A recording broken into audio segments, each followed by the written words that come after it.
মুসলমানদের একটা দলকে আমরা গ্রেফতার করে নিয়ে এসেছি। বাদশা বলল, আমার দরবারের মধ্যে ওই দলটাকে পাঠিয়ে দাও। দলটাকে রোমের বাদশার দরবারে পাঠানো হলো।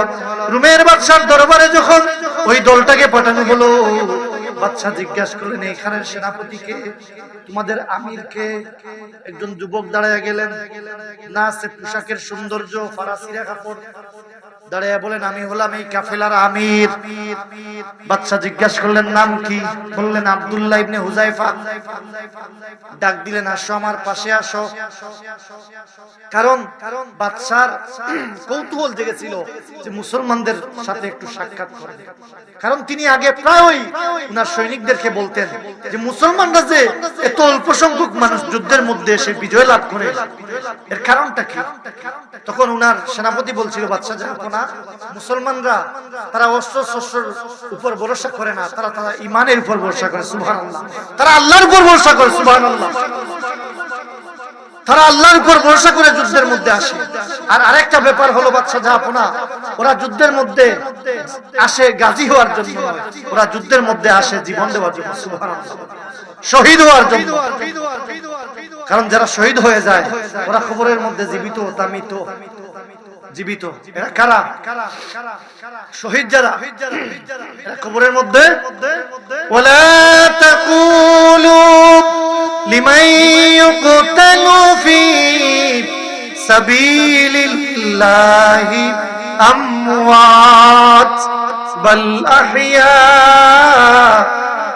ওয়ালাকিন লা তাশউরুন। যারা আল্লাহর রাস্তায় জীবন দেয় তাদেরকে তোমরা মৃত বলো না, তারা জীবিত। কবরের মধ্যে তারা আল্লাহর থেকে রিজিক প্রাপ্ত হয়। সুবহানাল্লাহ। ও বাদশা জাহাপনা, এরা জীবিত ফিরে যাওয়ার জন্য আসে না, এরা যুদ্ধের ময়দানে আসে শহীদ হওয়ার জন্য। বলে শহীদ হলে কি লাভ? বলে শহীদ হলে বিআন্না লাহুমুল জান্নাহ, শহীদ হলে তারা বিনিময়ে জান্নাত আল্লাহ থেকে পেয়ে যায়। সুবহানাল্লাহ। সময় কম, একেবারে সংক্ষেপে বলি। তখন বাদশা গ্রেফতার করে নিয়ে আসার পর আব্দুল্লাহ ইবনে হুযায়ফাকে বললেন, ও আব্দুল্লাহ ইবনে হুযায়ফা, তুমি এই কাফেলার আমির, এদের সবাইকে বন্দী করে দাও। আর আব্দুল্লাহ ইবনে হুযায়ফা, তোমার সঙ্গে আমার কিছু কথা আছে। আব্দুল্লাহ ইবনে হুযায়ফাকে বাদশা তার আসনের পাশের আসনে নিয়ে আসলেন। এসে বলে, আসার পর বলল, আব্দুল্লাহ ইবনে হুযায়ফা, আমি তোমাকে তিনটা প্রস্তাব দিই। কয়টা প্রস্তাব? কয়টা প্রস্তাব? এক নম্বরে, তুমি যদি আমার কথা শোনো, আমি আমার ঘরে একটা মেয়ে আছে, ওই মেয়েটাকে তোমার কাছে বিয়ে দিই। দ্বিতীয় নম্বরে, আমি আমার এই রোম সাম্রাজ্যের অর্ধেক বাদশাহী তোমাকে দিয়ে দিব, আর তোমার ওই বন্দী যারা আছে সবাইকে মুক্ত করে দিব। হযরতে আব্দুল্লাহ ইবনে হুযায়ফা রাদিয়াল্লাহু আনহু, একবারে সংক্ষেপে বলি, আব্দুল্লাহ ইবনে হুযায়ফা রাদিয়াল্লাহু তাআলা চিৎকার করে উঠলেন, এ রোমের কুকুর! বাদশাকে বলছে, এ রোমের কুকুর, আমার ঈমানের বিনিময়ে তুই এসব কি দিতে চাচ্ছস? তুই যদি সারাটা দুনিয়ার রাজত্ব আমাকে দিয়ে দেস, তবু আমি আমার ঈমানটাকে বিক্রি করব না। আল্লাহ, আমার ঈমানটাকে বিক্রি করব। হযরতে আব্দুল্লাহ ইবনে হুযায়ফা কোনো ভয় নাই, একেবারে সাদাসিধা একজন মানুষ, পরনের মধ্যে তেমন ভালো কোনো পোশাকও নাই, একেবারে সাদাসিধা মানুষ, কোন নির্ভয়ে বলে উঠলেন, এ কুকুর! অথচ রোমের একজন প্রভাবশালী একজন বাদশা। যেই মুহূর্তে হযরতে আব্দুল্লাহ ইবনে হুযায়ফা এই কথা বললেন, এই কথা বলার সঙ্গে সঙ্গে রাজ দরবারের মধ্যে কম্পন শুরু হয়ে গেল। হায় রে হায়, আব্দুল্লাহর কি উপায় হবে? হযরতে আব্দুল্লাহকে বাদশা নির্দেশ দিলেন, আব্দুল্লাহকে নিয়ে জেলের মধ্যে বন্দী করো। বন্দী করা হলো। বন্দী করার পর একাধারে 7 দিন চলে গেল, কোনো খাবার নাই। বাদশা ডাক্তারকে ডেকে পাঠালো, যাও দেখে আসো আব্দুল্লাহর কি অবস্থা। ডাক্তার কয়েদখানার মধ্যে গিয়ে দেখলেন যে আব্দুল্লাহ ইবনে হুযায়ফার একেবারে কোনো কি নাই, উপায় নাই, একেবারে নিঃশেষ অবস্থায়, জান যায় যায় অবস্থায়। ডাক্তারকে বললেন যে কিছু যাওয়ার সময় খাবার নিয়ে যাই। কি নিয়ে যাইও? খাবার নিয়ে যাইও, কিছু মদ, নাউজুবিল্লাহ বলেন, কিছু মদ আর শুকুরের গোশত। এগুলো হালাল না হারাম? হালাল না হারাম? এইগুলা নিয়ে যাইও। হযরত আব্দুল্লাহ ইবনে হুযায়ফার পাশে এগুলা নিয়ে যাওয়া হলো। এইগুলা নিয়ে যাওয়ার পর ডাক্তার পরীক্ষা নিরীক্ষা করে দেখলো যে আব্দুল্লাহর অবস্থা একেবারে খারাপ, পেটের মধ্যে কোনো খাবার নাই। বলল, আব্দুল্লাহ তোমার জন্য খাবার নিয়ে আসছি। ও আব্দুল্লাহ, বাদশা বলছেন উনার প্রস্তাবে রাজি হয়ে যাও। উনি বললেন, না আমি রাজি হব না। একেবারে কথা বলতে পারেন না, একেবারে দুর্বল হয়ে গেছে জবানটা, কথা বলার কোনো শক্তি নাই। তখন ডাক্তার বললাম, আব্দুল্লাহ ইবনে হুযায়ফা তোমার জন্য খাবার নিয়ে আসছি, খাবার খাও। তবে জানো কি খাবারগুলা কি? এই খাবারগুলা হলো শুকরের গোশত, নাউজুবিল্লাহ, আর মদ। উনি কি এইগুলা খাবে? যেই মাত্র ডাক্তার এই কথা বলছিল, হযরত আব্দুল্লাহ ইবনে হুযায়ফার এত মানে জান যায় যায় অবস্থা। যেই মাত্র এই কথা বলল, ঈমানি দীপ্ত আওয়াজ দিয়ে উঠলেন, এই ডাক্তার খবরদার, এই খাবারগুলো নিয়ে এখান থেকে চলে যাও। ডাক্তার বয়ে ওইখান থেকে চলে আসলো।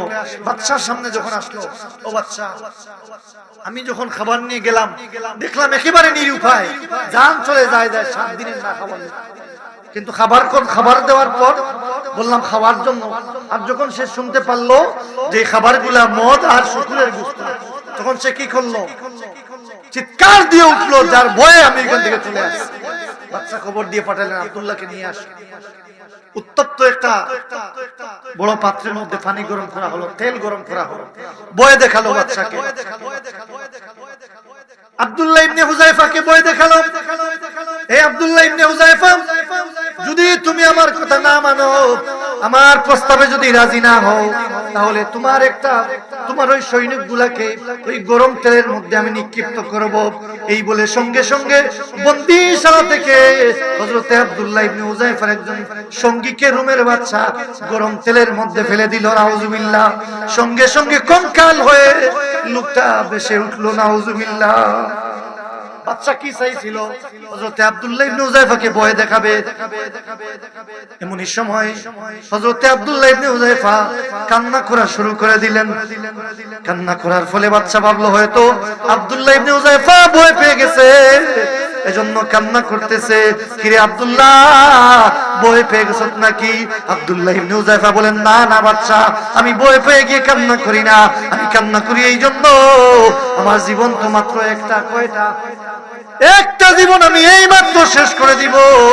আমি কান্না করি এই জন্য, আমাকে যদি আল্লাহ তাআলা আমার জীবনের প্রতিটা মিনিটে মিনিটে এক একটা জীবন দিতেন রে বাদশা, তাহলে আমি তোর হাতে ওই গরম তেলের মধ্যে আমার জীবনটা আল্লাহর দ্বীনের জন্য দিয়ে দিতাম। এজন্য আমি কান্না করি। আমি খান্দি হয়ে নয়, খান্দি এই জন্য যে আমার একটা জীবন এটা শেষ হয়ে যাবে। আল্লাহ তাআলা যদি আমাকে 100টা জীবন দিতেন, তাহলে ওই 100টা জীবনও কি করতাম?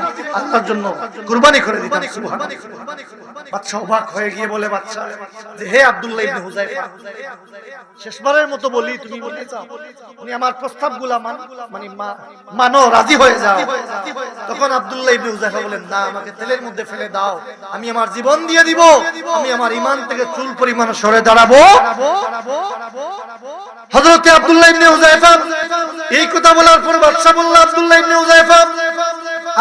হুযায়ফা রে, তোমারে আমি মুক্ত করে দিব, মাফ করে দিব, যদি একটা কাজ করো, আমার কপালের মধ্যে একটা চুমু খাও। বাদশা এবার কি বলে, আব্দুল্লাহ রে, আমার কপালের মধ্যে একটা চুমু খাও। আব্দুল্লাহ ইবনে হুযায়ফা বলেন, না, আমি আমার জীবন বাঁচানোর জন্য তোমার কপালে চুমু খাবো না, তবে কপালের মধ্যে চুমু খাবো যদি তুমি আমার বন্দী সকল মুসলমানদেরকে মুক্ত করে দাও। বাদশা প্রস্তাবে রাজি হয়ে গেল। আব্দুল্লাহ ইবনে হুযায়ফা বাদশার কপালের মধ্যে চুমু খাইলেন। আব্দুল্লাহ ইবনে হুযায়ফা কপালের মধ্যে চুমু খাওয়ার পরিবর্তে বাদশা সকল বন্দী মুসলমানদেরকে ছেড়ে দিলেন। সুবহানাল্লাহ। মদিনার মধ্যে চলে যাওয়ার পর ক্ষমতায় ছিলেন হযরত ওমর। হযরত ওমরের কাছে গিয়ে সারাটা ঘটনা খুলে বললেন। ঘটনা খুলে বলার পর হযরত ওমর রাদিয়াল্লাহু তাআলা আনহু ওই মসজিদে নববী অসংখ্য সাহাবায়ে কেরাম, অসংখ্য মুসলমানরা উপস্থিত ছিল, ঘোষণা দিলেন, এরে মুসলমানেরা, তোমরা সবাই আব্দুল্লাহ ইবনে হুযায়ফার কপালের মধ্যে চুমু খাও। আমি সর্বপ্রথম আমি ওমর আব্দুল্লাহ ইবনে হুযায়ফার কপালের মধ্যে চুমু খাইলাম, এত তোমরা সবাইও আব্দুল্লাহ ইবনে হুযায়ফার কপালে চুমু খাও। সুবহানাল্লাহ।